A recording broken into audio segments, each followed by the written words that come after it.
ఎన్నికలకు ముందు సూపర్ 6 హామీలంటూ ఎన్నికల ప్రచారంలో ఊదరగొట్టారు. తీరా ఆ హామీలు అమలు చేయాలంటే నేడు రాష్ట్రాన్ని అమ్ముకోవాల్సి వస్తుందంటూ మంత్రి అచ్చెన్నాయుడు మాట్లాడుతున్నారు.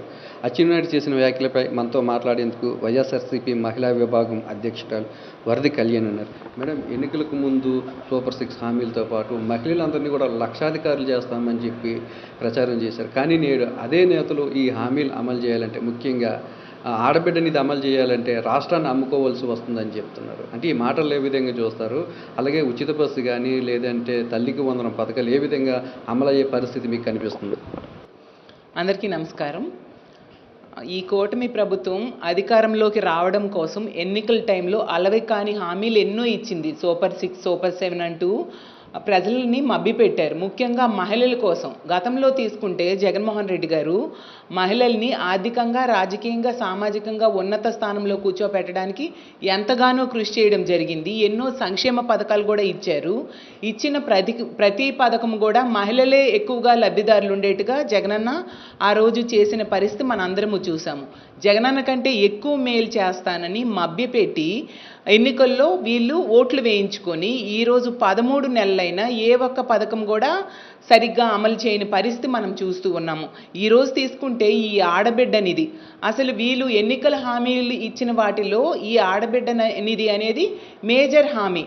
ఎందుకంటే 18 సంవత్సరాలు పైబడిన వాళ్ళు, అలాగే 60 సంవత్సరముల కంటే లోపల ఉన్నవాళ్ళు, అంటే 19 సంవత్సరాల నుంచి 59 సంవత్సరాల వయసున్న ఆడబిడ్డలకి ఇంట్లో ఉన్న ప్రతి ఒక్కరికి కూడా నెలకి 1500 చొప్పున, అలాగే సంవత్సరానికి 18,000 చొప్పున ఇస్తాను అని చెప్పి ప్రతి ఎన్నికల సభలో కూడా చంద్రబాబు నాయుడు గారు తన ప్రసంగాల్లో ఓదరగొట్టిన పరిస్థితి మనందరం చూసాం. ఇంకా చెప్పారు, ఆడబిడ్డల కష్టాలు కల్లారా నేను చూశాను, ఆ కష్టాలు తీర్చాలంటే ఈ ఆడబిడ్డనిది అనేసి ఒక మహాశక్తి అని దీనికి ఇంకొక పేరు పెట్టి ఈ పథకం ద్వారా వాళ్ళ కష్టాలు నేను ముఖ్యమంత్రి అయ్యాక తీర్చుతాను అని చెప్పడమే కాకుండా జూన్ నుంచే, అంటే జూన్ 4వ తేదీన రిజల్ట్ వచ్చిన వెంటనే ఆ నెల నుంచే అమలు చేసేస్తాను అని చెప్పి గ్యారంటీ కార్డ్స్ కూడా ఈ ఇంటింటికి పంచిన పరిస్థితి రాష్ట్ర ప్రజలందరూ కూడా చూశారు.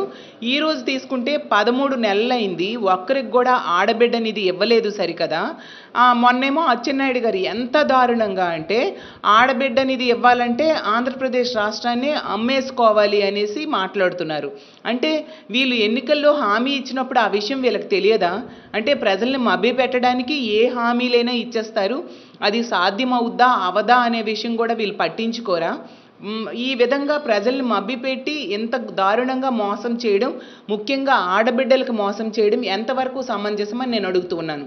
ఈరోజు తీసుకుంటే ఆడబిడ్డ నిధి పథకంలో ఇవ్వడానికి, అంటే ఒక్కొక్కరికి 1500 చొప్పున ఆడబిడ్డకి ఇవ్వడం కోసం నెలకి 3,000 కోట్లు అవుతుంది.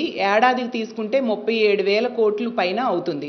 ఇది ఇవ్వకుండా ఈ విధంగా మోసం చేసి ఆడబిడ్డల్ని నెట్ట నిలువుగా మోసం చేసిన పరిస్థితి మనకి క్లియర్గా అర్థమవుతుంది. గతంలో జగన్మోహన్ రెడ్డి గారు తీసుకుంటే చేయూత అని ఒక మంచి పథకం ద్వారా ప్రతి ఆడబిడ్డ అకౌంట్లో 18,750 రూపాయలు ప్రతి సంవత్సరం కూడా వేసిన పరిస్థితి మనం చూసాం. బీసీ, ఎస్సీ, ఎస్టీ, మైనారిటీ మహిళలకి జగనన్న ఈ అవకాశాన్ని కల్పించారు. ఈ చేయూత పథకం ద్వారా మహిళలు ఆ రోజుల్లో స్వయం ఉపాధి పొందేట్టుగా కొన్ని కంపెనీలతో కూడా గవర్నమెంట్ టైఅప్ చేసి వాళ్ళు చిన్న చిన్న వ్యాపారాలు పెట్టుకొని తమ కాళ్ళ మీద తాము నిలబడేట్టుగా ఆ రోజు జగనన్న చేసిన పరిస్థితి మనం చూసాం. అలాగే చేయూతతో పాటు ఆసరా ద్వారా 2019 ఏప్రిల్ వరకు డ్వాక్రా సంఘాలు అప్పులు ఉండిపోయిన వాళ్ళకి 4 విడతలుగా ఆ అప్పుని తీర్చిన పరిస్థితి జగన్మోహన్ రెడ్డి గారు తన 5 ఏళ్ల పరిపాలనలో చేసిన పరిస్థితి మనం చూసాం. అలాగే 2016 అక్టోబర్ నుంచి 0 వడ్డీని చంద్రబాబు నాయుడు గారు ఎగ్గొట్టేస్తే జగనన్న ముఖ్యమంత్రి అయ్యాక 0 వడ్డీని టంచన్గా ఇచ్చేవారు.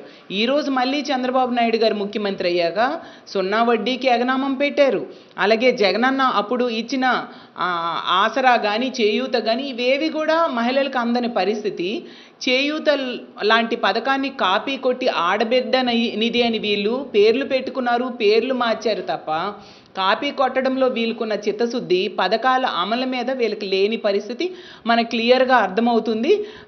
అడుగడుగునా కూడా ప్రతి పథకంలో కూడా కోతలు విధిస్తూ తీసుకుంటే 3 సిలిండర్లు ఏడాదికి ఇస్తానని చెప్పి ఇప్పుడు ఏడాది అంటే 13 నెలలు గడిస్తే కేవలం 1 సిలిండర్ ఇచ్చి మహిళలను మోసం చేయడం జరిగింది.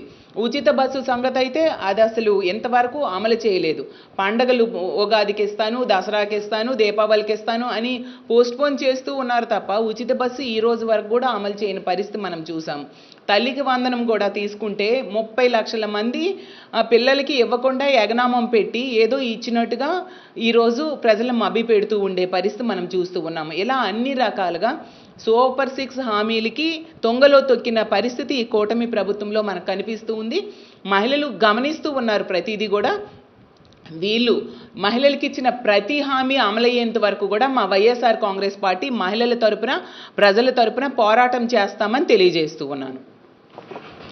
చేయూత, ఆసరా వంటి పథకాలను ప్రవేశపెట్టి మహిళలకు అనేక సంక్షేమ పథకాలను వైఎస్ జగన్మోహన్ రెడ్డి అమలు చేస్తే ఎన్నికలకు ముందు సూపర్ 6 హామీలు ఇస్తామని చెప్పి చంద్రబాబు నాయుడు మహిళలందరినీ కూడా మోసం చేస్తున్నారని, ఇచ్చిన హామీలు అమలు చేసే వరకు కూడా తమ పోరాటం కొనసాగుతుందని, లేదంటే మహిళలతో కలిపి పెద్ద ఎత్తున పోరాటం చేస్తూ కూటమి ప్రభుత్వానికి తగిన బుద్ధి చెప్పడానికి తామంతా కూడా సిద్ధంగా ఉన్నామని చెప్పి వరద కళ్యాణి చెప్తున్నారు. కెమెరామెన్ అప్పలరాజుతో నాయుడు, విశాఖపట్నం నుంచి.